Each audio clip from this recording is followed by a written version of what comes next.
I'm David Wittner.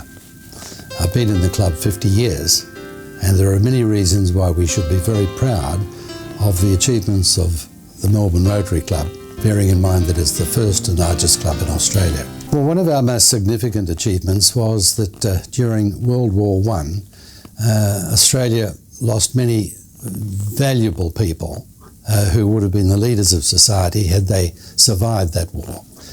And in the process, the Boy Scout movement was devoid of leadership and languishing. Under the guidance of our then President, Sir John Monash, he instituted an appeal to raise funds, and £14,000 was then raised to resuscitate the Boy Scout movement. And the reality is, of course, that since the Scouts were formed, they've been acting in developing character in young people.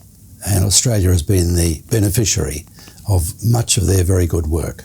After World War II, in 1947, the club maintained a mental health committee, and it was instrumental in highlighting the deficiencies in the treatment of people with mental health problems that saw the need to separate the mentally ill who required long-term care from the intellectually handicapped, whose prime need was for training by qualified staff, and this led to the establishment by the state government of the Mental Health Authority.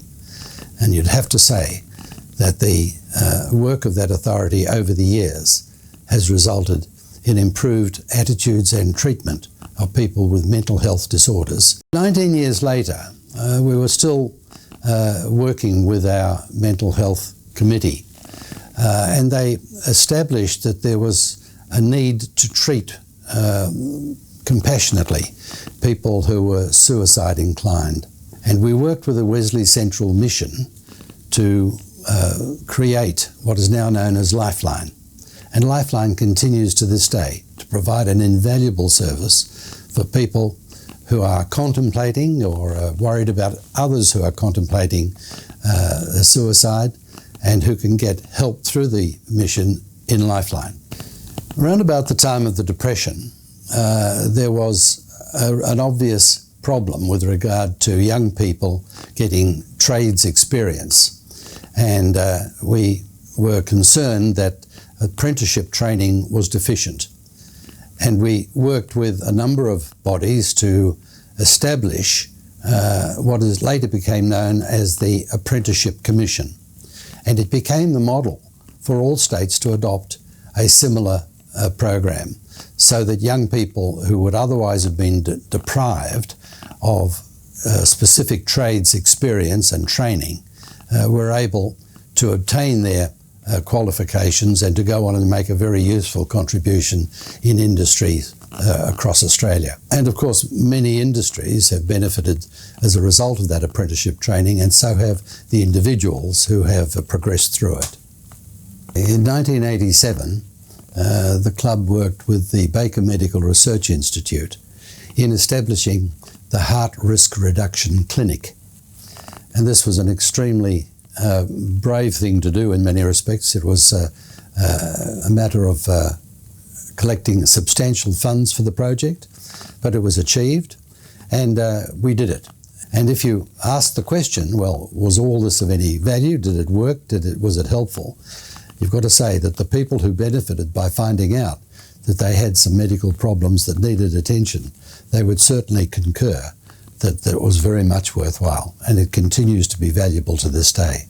Over the years, Rotary has tried to identify areas of community need, and when it was able to do so, it called for Rotarians to step up to the plate and to offer time and expertise and resources in order to help to achieve a community outcome which was desirable.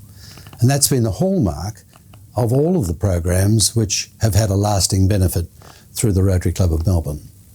And consistent with all of these projects, there were no quick fixes.